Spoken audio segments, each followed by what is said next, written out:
Hey, Alex again here. I'm going to continue on with this series where we're talking about passing the knee shield and moving on to different positions depending on what your partner gives you. This is my good friend and training partner, Ellis Ward. Thanks for doing this with me, Ellis. And so we're going to get right to it.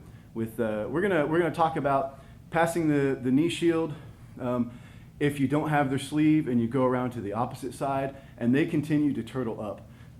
People do this, it happens, this is a real world scenario, so we're going to get to it right now. So we're talking about knee shield with this wall with the other leg. So what I'm going to do, same thing, I'm just going to briefly talk about it again. I grab his collar, same side collar is my preference. You can grab the opposite, but we're going to talk about same side. I want to bury my elbow kind of on his thigh here, just checking it for now. Grab his ankle, step back, push his ankle down, step over. If I can grab his sleeve, cool, but for this part we're going to say I can't reach his sleeve. So I send my elbow, maybe I can check with my hand, I send my elbow down his thigh, I'm moving my knee out of the way to make room. Now I'm going to slide this out, and I'm going to do a reverse karate chop here, right underneath his armpit, right here, as I spin around, taking his back, like this, bam! And you can see my stance is wide every time. So I come around, karate chop, come around, he turtles up, now I'm here. So what I want to show you is we're going to spin just a hair this way, Ellis. When I come up, I want to have my leg alongside his leg. I'm not going into him like this, and completely different is I'm not here really on his back. This is valid, but it's not what we're doing. So I end up here, my hand's still underneath his armpit, just like it was when I did that reverse karate chop. My leg's checking his leg, kind of like you're chalking the wheel of a car or plane or something. So I'm checking him. I'm posted out. Not real close right now. Out. So I'm right here. I'm safe because I'm real shallow in his armpit. If I get too deep, he could possibly sweep me. We're not going to talk about that right now. I've got the underhand, grabbing the collar, keeping it safe. I can kind of pull it back away so I can keep my arm safe so he doesn't sweep me. I'm going to send this overhand around his throat. So raise up a little bit else so they can see what I'm doing.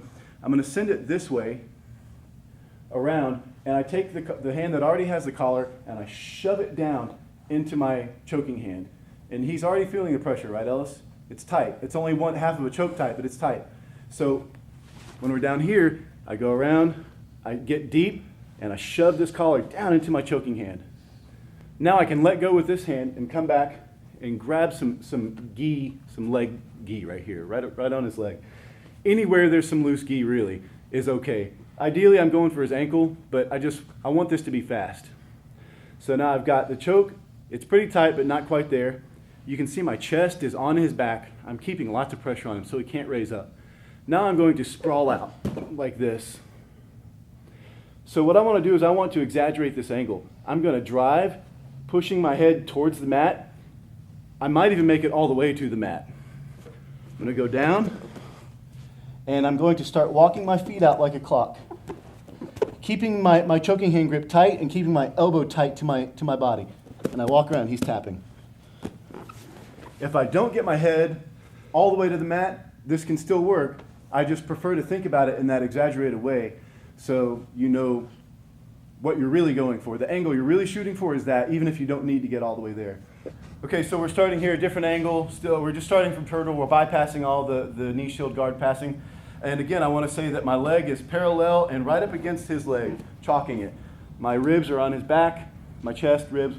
And this is my reverse karate chop. I ended right here. So now I'm going to reach in, grab, pull my elbow back to keep it safe. I'm going to send my choking hand around his neck this direction, deep like that too, except I'm going to feed my hand, and while I'm feeding, I take this collar hand and shove it down. Now I can release this hand, come back, and grab leg gi.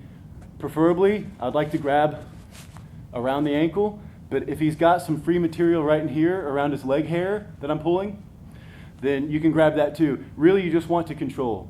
A more traditional clock choke, you grab elsewhere, you grab in here, but you're exposing yourself for a sweep. So I'm getting my arm free, grabbing some pant leg, some gi pants, and I just control them there. Now my chest is still heavy on his back. I sprawl my legs out, and now I send my head that way, towards the mat. If I make it, cool. If I don't, it's still effective. I just keep my elbow on this side tight to my body, and my choking hand tight. It's just everything's like a short choke right here, right? Really tight this way.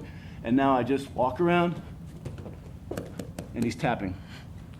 One augmented version of this, and it's very, very augmented, but it's cool, it's showy, it's flashy, but it works, it's super powerful, is we're here, I'm gonna send my hand in the same way, I'm gonna get it a little less deep to allow for some bigger movement that I'm going to do.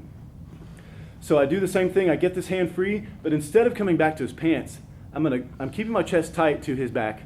I'm gonna come up to his lower back, middle back, anywhere in there.